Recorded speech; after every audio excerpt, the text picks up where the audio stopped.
Democrats are backing away from Hillary Clinton.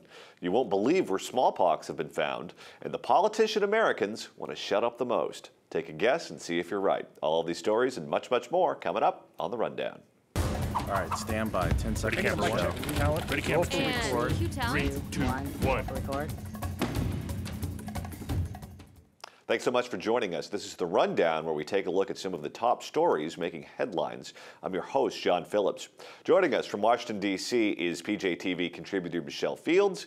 And joining us in studio is the columnist at the Washington Times. You can read online at WashingtonTimes.com, Tammy Bruce. And now it's time to go to the top of The Rundown. And it's either I'm rude or Jared just happened to put it in the teleprompter in this order, but I'm going first. My top story is involving Hillary Clinton because her poll numbers are falling. A new poll found support for Hillary Clinton among Democratic primary voters at 58%. That's down 11 points from a poll conducted in May. Clinton still looks like she's the favorite among Democrats, followed by Elizabeth Warren. The poll was also done before Clinton's book, Hard Choices, was released. Clinton got a $14 million advance for her books, which has sold just a few 100,000 copies. That's far from the 1 million copies Simon & Schuster expected to sell. And Tammy, if this doesn't say that the Democrats are looking for an alternative to Hillary in the primary, I don't know what does. Yeah, it's not like Hillary was an unknown entity. She's had a lot of experience. Democrats knew her. We all know her. Her behavior during a book tour, I did not find to be unusual. This was her attitude, it's who she is. She's had even more experience on the international scene, more experience in government, and she seems to have gotten worse. If she had really come out and was doing very well, the Democrats perhaps could have warmed up to her. But look, she blinked at Barack Obama in 2008. She was effectively tied with him at the convention. They had no idea that he was coming up around the corner. I think their political savvy is really kind of evaporated. They seem to feel entitled, and so I think they're not working as hard as a result. I think Hillary thought that she was once again going to fly through the situation. She's made a mistake, and Democrats, I think, have changed. And yeah, I think they're willing to look at other people. You know, Michelle, Republicans like name brands. They like candidates that they're comfortable with. Just look at how many times we nominated Bushes and Nixons.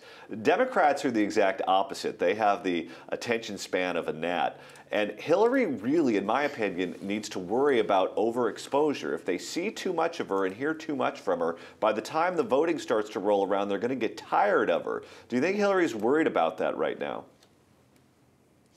Definitely. I mean, when she was the Secretary of State, her approval rating was pretty good. But traditionally, people who run the State Department don't have a very low approval rating because it's not really a political position. But we're starting to see now what Hillary's approval rating is going to be. And I think people forget about the Clintons. And now we're remembering why we don't like the Clintons. And Americans are finally remembering. And this book tour did not help her. And it's going to continue to go down and down. And the media, frankly, does not like Hillary Clinton. They don't at all. They don't get along with her press people. They don't get along with her. She does not like them. That's not going to help at all if she plans to run for office. I think what's going to happen is there's going to be a new hot commodity, like a new Barack Obama, that's going to pop up, and the media is going to go straight to them and once again kick Hillary to the curb. And you know, there's another number we should be looking at, Tammy, and that's President Obama's bad numbers. And if she's the nominee, she is the face of the establishment. She's the face of the administration, and she's not going to be the outsider. She's not going to be the Elizabeth Warren or the Dennis Kucinich, and she's going to have those bad numbers hanging over her head, She's the one too. who is the continuation of the Obama regime. There is no one else who fits that bill, and that's her other problem. I mean, people also, as you noted, Democrats, it's not, they might not have a good kind of attention span, but they do like new things. And that's frankly something that the Republicans should try out on occasion. New is not necessarily bad, but you can't just presume that new is going to be good. You got to look into it. I always say this when it comes to nominations. The Republicans always marry the girl they're supposed to marry.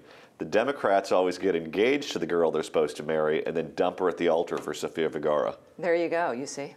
Could happen to Hillary. All right, Michelle, you're up next.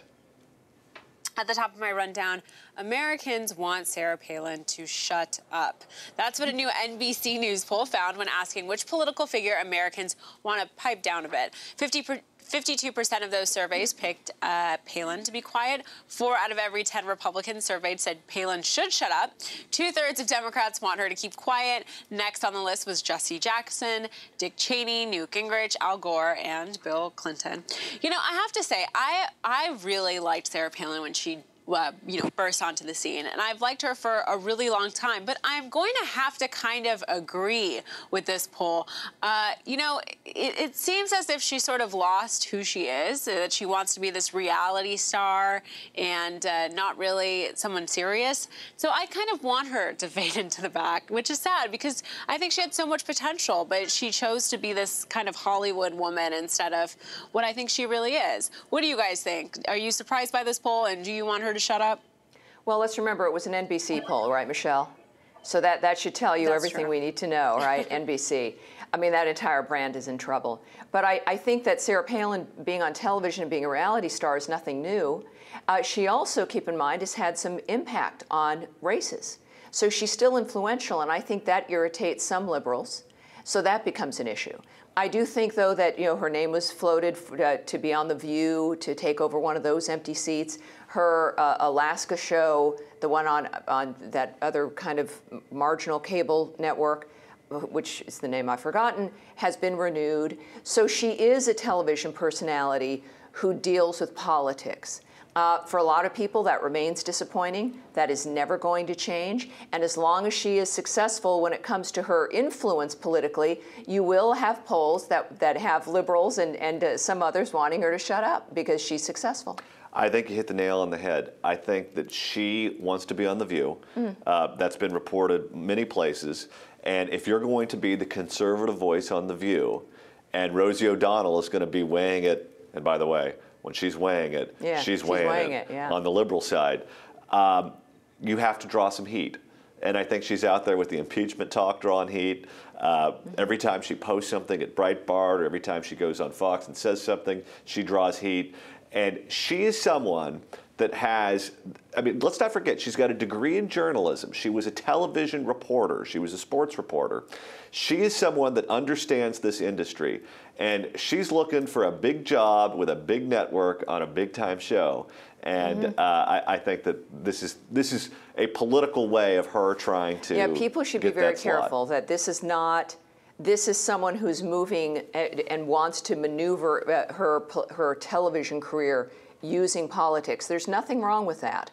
But for the romantics out there, for the political conservative romantics and Tea Party, it's important to realize that. And let's not forget, too, she filled in on the Today Show when GMA and the Today Show are in right now a battle to the death for ratings. When GMA had Katie Couric fill in, NBC responded by having Sarah Palin fill in on the Today Show. So Sarah Palin had her taste of network television, and she liked what she tasted. All right, Tammy, what do you have for us? Well, at the top of my rundown, forgotten vials of smallpox. Something else, of course, we'd want to have shut up, but it was in there. It was discovered in a storage room at a government research center near Washington, D.C. The 6 glass vials of freeze-dried virus were intact and sealed, of course, as far as we know, because I don't believe anything the government tells us these days. The CDC says the virus may be dead because it wasn't kept cold over the years, and they're currently testing the vials to see if the virus is in fact live. The vials are, they think, from the 50s, so that we're looking at 50-year-old smallpox. This is the first time that unaccounted for smallpox has been discovered. Smallpox, of course, is one of the most lethal diseases in history. The last case known was in Britain in 1978, and also from a case of the smallpox being on the floor of a building and some of it escaping from some research and going into a vent and infecting a woman and her mother. Now, what we've learned in the last 24 hours is that, in fact, the room was cold. They're saying it was probably dead because it wasn't a cold room. The room had been kept cold. It was a storage facility for certain material. It was about 40 degrees. So I think we're going to hear some news that smallpox was live this whole time. Well, I have to go back to my high school biology because I understand nothing about science. But if I'm not mistaken, I think viruses are dead. It's the bacteria that's alive, and viruses are dead, and they need they need a host cell or something like that to go in there for that to work. But it's scary. I mean, and I think this We spent some time talking about cyber warfare as being the future of warfare. Yeah. I think you could also see chemical and biological warfare, in addition to cyber warfare, is the future of how things are done. You get one guy infected with smallpox get on an airplane. Yeah, it creeps me out. Yeah, Michelle, the people who work at the NIH, the FDA was in charge of some of these rooms, were never warned about this. They heard about it on the news. And they're very upset. And this also speaks to whether or not we've been talking about eradicating the smallpox that we have at Atlanta and in Russia to get it just off the planet. Doesn't finding this indicate that we should hold on to our samples when there could be something else out there that we're not aware of? Maybe, but if we're holding on to our samples, they shouldn't just be hanging out in a room unaccounted for. I mean, this is very, very scary. And like John said, I do think this is sort of perhaps maybe the next step in warfare, which is why we should secure our borders and make sure we know who's coming in here and whether or not they're carrying a deadly virus. All right, now it's time to move on to Zero or Hero. This is where we highlight a person or group that's been doing something very good or very naughty. Michelle, you're up first. Okay, my zero is ISIS militants. They were filmed taking sledgehammers to tombstones in Iraq. One of the graves belonged to Prophet Jonah, who was revered by Muslims and Christians. He was the central figure in the Hebrew Bible's book of Jonah, who was swallowed by a whale. This comes as more than 50 blindfolded bodies were found massacred south of Baghdad. Look at that. I mean, what? How can you do that? I mean, well, it's they have atrocious. no respect for anything. They have no respect for culture, for life, for nothing. It's like blowing up the Buddhists. It's the same mentality. Well, there was a report this morning where some terrorists were plotting to blow up the Eiffel Tower in Paris. Yeah, and the Louvre. Yeah. I mean, they are enemies of life, of culture, of civilization. It's a cancer, and we've got to stop treating it like it's normal human beings. It's got to get eradicated. All right, Tammy, you're up next. Well, definitely a normal human being, but she is a zero. It breaks my heart. My zero is Kate Middleton. I think she's fabulous, but she simply has no idea how to clap. It is one flaw, but it is a gigantic one. It is inexplicable. Take a look at Tonight Show host Jimmy Fallon making fun of her clapping during a match at Wimbledon. I want to say congratulations. I want to say congratulations to Novak Djokovic, who beat Roger Federer to win his second Wimbledon title yesterday. Amazing, amazing tennis. It's a very big deal. In fact, Prince William and Kate Middleton were there. They were watching, and a lot of people were talking about Kate's clapping, which was a little weird during the game. Take a look at this clip. This is real. This is the other threat, in terms of what he's had to do at his age. Did she just learn how to clap? What happened? Like, is she clapping or is she making meatballs? Yeah, it's pretty sad. It breaks my heart, but she's a grown-up. She's going to be the Queen of England. Learn how to clap, honey. She claps like she's got a prosthetic arm. I can't even redo it. It is like making meatballs. I know. I can't even do it. So unnatural. Yeah. God, I think Bob Dole could give her lessons. Oh, no. Darn it, Johnny. Or who's the guy from Kingpin, the movie? The Woody Harrelson character. Oh, boy. All right, my zero are two women caught stealing a family stuff from a beach in Florida on the 4th of July. Yes, this always happens in Florida. Of course, it's Florida. The family left their canopy and their beach gear on the beach while they went back to put their kid home for a nap.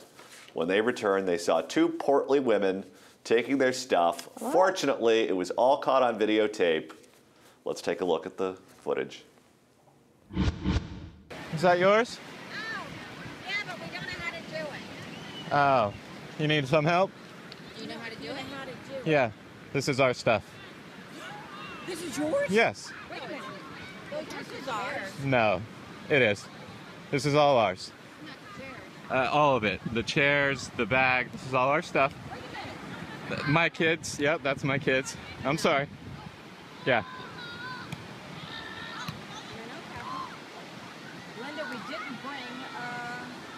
It's okay. We'll let it slide, but I'm glad I made it in time. I'm not making it slide. I'm telling you. No, there's... No, step away from my shit. How about that? You know I will, and then I'm going to take that camera and put it in the grass. Are you going to like that? Step back. Stop it. Stop it. Seriously? Yeah, so they're assaulting him.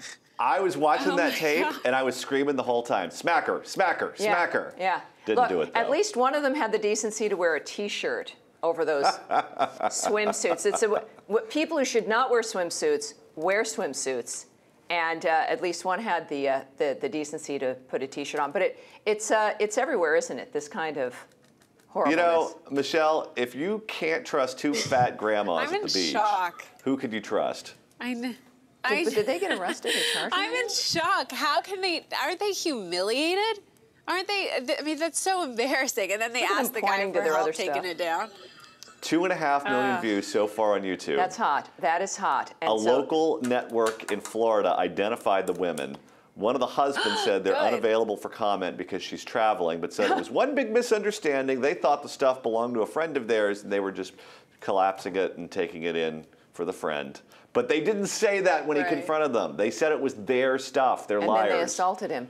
And then they punched him That tells you a multiple little bit of times. something, yeah. And then she threatened to grab his gonads at one really? point. I bet. Well, with that swimsuit, she's looking for some kind of love.